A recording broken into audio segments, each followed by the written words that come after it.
तो अल शिफा अस्पताल पर कब्जे का मतलब होगा हमास के हेडक्वार्टर पर कब्जा। कतर में बैठे हमास चीफ इस्माइल हानिये के लिए आज की रात बहुत ही अहम होने वाली है, क्योंकि उसकी नजर इजराइल की एक एक गतिविधि पर है। पिछले 24 घंटों में कैसे इजराइल ने हमास के महत्वपूर्ण ठिकानों पर कब्जा कर लिया, आपको अब ये भी बता देते हैं। हमास की संसद के अंदर इजराइल की सेना ने झंडा फहरा दिया है। गाजा में हमास की सत्ता वाले सरकारी परिसर को इजराइल के सैनिकों ने अपने कब्जे में ले लिया है। हमास के पुलिस मुख्यालय को अपने कंट्रोल में ले लिया है। गवर्नर हाउस पर भी इजराइल ने कब्जा कर लिया है। बड़े ठिकानों पर कब्जे के बाद अब हमास के लिए जंग में बने रहना बहुत मुश्किल होगा। बंधकों को रिहा करने के लिए मजबूर होना पड़ेगा। हमास के लड़ाकों के लिए ज्यादा दिनों तक छिपकर रहना अब आसान नहीं होगा। हालात ऐसे हैं कि इजराइल ने हमास के लिए अब कोई भी रास्ता नहीं छोड़ा है। एक तरफ इजराइल की थल सेना ग्राउंड ऑपरेशन से गाजा में बारूदी गदर मचा रही है, दूसरी तरफ इजराइल की वायु सेना ने भी अपनी आसमानी प्रहार में कोई कमी नहीं छोड़ी है। आपको बता दें कि इजराइल की एयर स्ट्राइक में गाजा का पहला 5 स्टार होटल तबाह हो गया है। इजराइल की बमबारी में मिनटों में 6 मंजिला अल मश्तल होटल मलबे में तब्दील हो गया। इजराइल के आसमानी आक्रमण की एक और तस्वीर भी आपको दिखा देते हैं।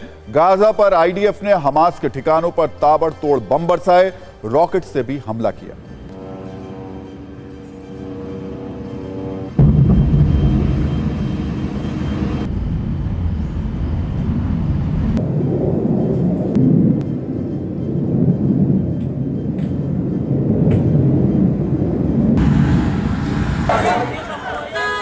दूसरी तरफ इजराइल का ग्राउंड ऑपरेशन भी गाजा के दूसरे इलाकों में तेज हो चुका है।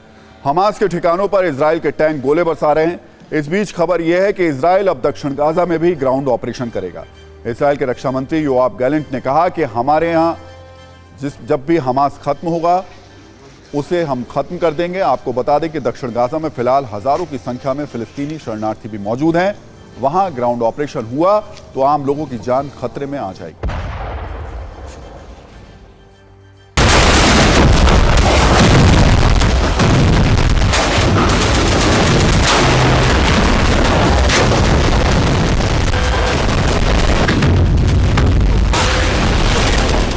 הדבר הזה הוא רב משמעות. אני יכול לומר לכם שבצפון הרצועה החמאס איבד שליטה, ולמעשה אנחנו שולטים בכל התווך העילי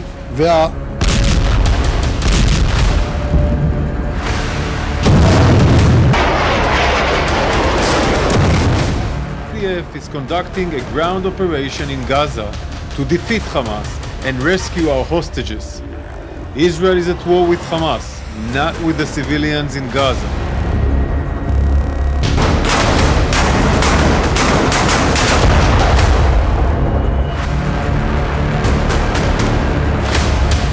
Israel hat jedes Recht, sich gegen die Hamas zu verteidigen und auch diejenigen anzugreifen, die als Hamas-Kämpfer in Gaza tätig sind. Das kann nicht hingenommen werden.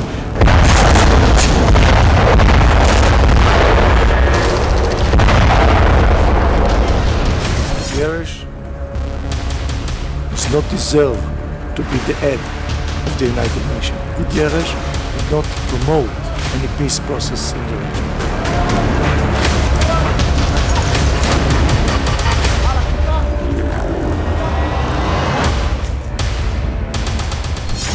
Days ago, a terrorist army invaded the sovereign state of Israel.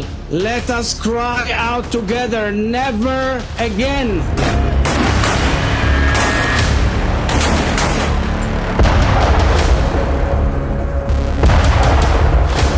חד וזהיר נגד תשתיות הטרור של חמאס בבתי החולים. אנחנו קוראים לפעילי חמאס שמתחבאים בבתי החולים להיכנע כדי שלא לסכן את השוהים בבית החולים.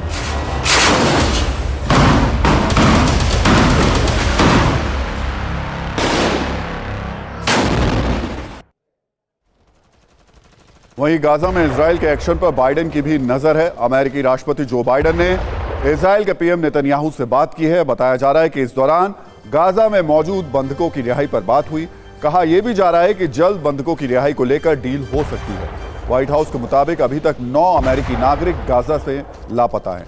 Joe Biden ने पूछा कि Hamas के कब्जे में मौजूद बंधकों पर आपका प्लान क्या है, क्योंकि हर बंधक हमारे लिए महत्वपूर्ण है।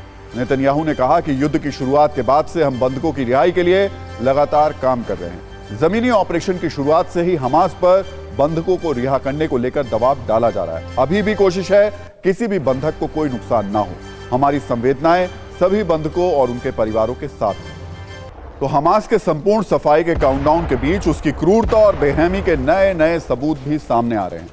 7 अक्टूबर का एक नया वीडियो हम अब आपको दिखाते हैं। इस वीडियो में आप पाएंगे कि कैसे हमास के लड़ाके 7 अक्टूबर को इजराइल में कोहराम मचाने के लिए आए थे। इसमें हमास के लड़ाकों और आईडीएफ के जवानों के बीच फायरिंग भी देखी जा सकती है।